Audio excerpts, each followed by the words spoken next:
दोस्तों G20 को समझने से पहले हमें समझना पड़ेगा G7 को, क्योंकि G7 G20 से पहले बना था। बात है अर्ली 1970s की। दुनिया की आर्थिक हालत काफी खराब है आज के इस वीडियो में।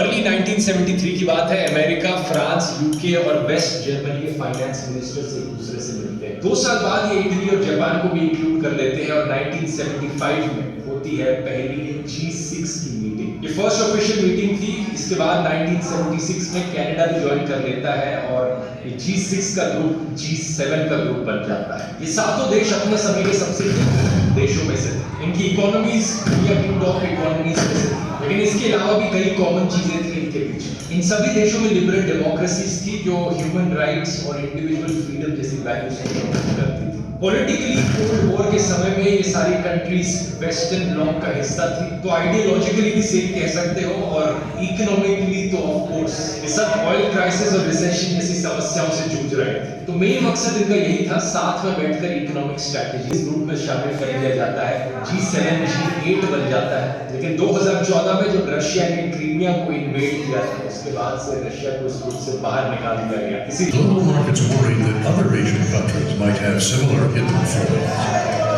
इसके पीछे क्या कारण था उसकी बात मैं नहीं करूंगा, टॉपिक से ज्यादा डाइवर्ट हो जाएगा। लेकिन ये क्राइसिस इतनी बड़ी थी कि इसकी वजह से हांगकांग, लाओस, मलेशिया, फिलीपींस और कुछ हद तक G7 के मेंबर्स हैं वो तो रहेंगे ही रहेंगे। उसके बाद ये देखा जाता है कि दुनिया के सबसे बड़े देश कौन से हैं जो सबसे बड़ी इकोनॉमीज को हैंडल कर रहे हैं। इसके बेसिस पर चाइना, इंडिया, साउथ अफ्रीका और रशिया को इंक्लूड कर लिया जाता है। फिर देखा जाता है कि रीजनली सबसे बड़ी पावर्स कौन सी है, क्योंकि दुनिया के हर एक रीजन का कोई ना कोई रिप्रेजेंटेशन होना जरूरी है। इसी रीजन से एशिया में इंडोनेशिया और south Korea, Singapore, Spain, UAE, Bangladesh, Egypt और ओमान। और इसके अलावा परमानेंट गेस्ट लिस्ट में कुछ और बड़े इंस्टीट्यूट, आईएमएफ और एशियान की चेयर कंट्रीज। इंटरेस्टिंग चीज नोट करने वाली ये है कि हालांकि G20 का ओवर द इयर्स कई और मेजर इश्यूज को एड्रेस करने लगा है, जैसे कि क्लाइमेट चेंज से ये बहुत मुश्किल होता है। यही कारण कि चाइनीज प्रेसिडेंट शी जिनपिंग नई दिल्ली में हो रही इस मेन मीटिंग को अटेंड नहीं करेंगे। और इसी रीजन से G20 की एक टूरिज्म मीटिंग जो कुछ महीने पहले श्रीनगर में हुई थी, उसे चाइना और सऊदी अरेबिया ने बॉयकॉट किया था। इसके अलावा रशियन प्रेसिडेंट व्लादिमीर पुतिन भी दिल्ली में हो रही इस मेन मीटिंग में नहीं आएंगे, क्योंकि उनके खिलाफ एक अरेस्ट वारंट जारी है जब से रशिया ने यूक्रेन देश को इन्वेड किया। इससे आपको पेरिस क्लाइमेट एग्रीमेंट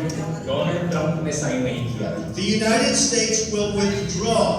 जब जो बाइडेन प्रेसिडेंट बने तो इसके बाद इस साल के G20 में इंडिया ने वसुधैव कुटुंबकम की थीम सेट करी है और ग्रीन डेवलपमेंट और सस्टेनेबल डेवलपमेंट गोल्स जैसी चीजों को महत्व दिया है। इसके साथ साथ डिजिटल पब्लिक इंफ्रास्ट्रक्चर और वुमेन लेड डेवलपमेंट पर भी फोकस रखा गया है। अब आप सोचोगे कि इन सारे इश्यूज को डिस्कस करने का टाइम कहां पर है। 21 जुलाई को लेबर एंड एम्प्लॉयमेंट मिनिस्टर्स की मीटिंग हुई, 26 अगस्त को कल्चर मिनिस्टर्स की मीटिंग हुई थी। और इन सब मीटिंग्स की लोकेशंस भी अलग अलग है, जैसे कि कल्चर मिनिस्टर्स की मीटिंग वाराणसी में हुई, एनर्जी मिनिस्टर्स की मीटिंग गोवा में हुई थी और लेबर और एम्प्लॉयमेंट मिनिस्टर्स की मीटिंग इंदौर में हुई थी। और मिनिस्टर्स के अलावा अलग अलग एंगेजमेंट ग्रुप्स भी बने हुए हैं G20 में, जैसे कि B20 बिजनेस ग्रुप्स की मीटिंग के लिए, C20 सिविल ट्रांसपोर्टेशन के लिए क्या चाहिए था, ऑयल, जिसकी वजह और जो आपके जो अरेबियन कंट्री थे उन्होंने क्या है, जितने भी आपके वर्ल्ड के जो टॉप कंट्री थे, जो डेवलप्ड कंट्री थे, उन कंट्रियों में क्या है, होल्ड डाउन आ गया,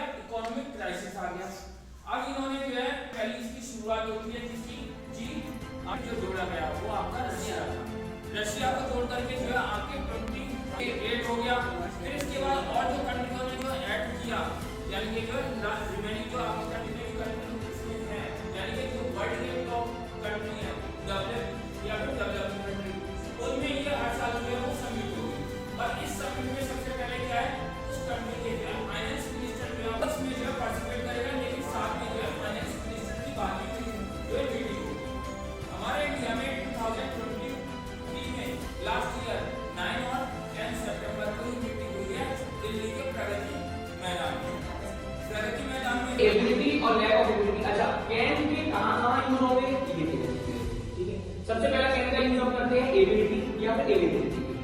कोई भी चीज हम कर सकते हैं तो हम कैन का यूज करते हैं, कोई भी चीज हम नहीं कर सकते हैं तो हम कैन का यूज करते हैं। उसको सेंटेंस में कैन को बताने के लिए, मतलब उस सेंटेंस को उसको बताने के लिए हम इस काम को कर सकते हैं या इस काम को नहीं कर सकते, उधर हम कैन का या कैन नॉट का यूज करेंगे, ठीक है। जैसे भीमा कैन स्विम, यानी कि भीमा स्विम कर सकती है।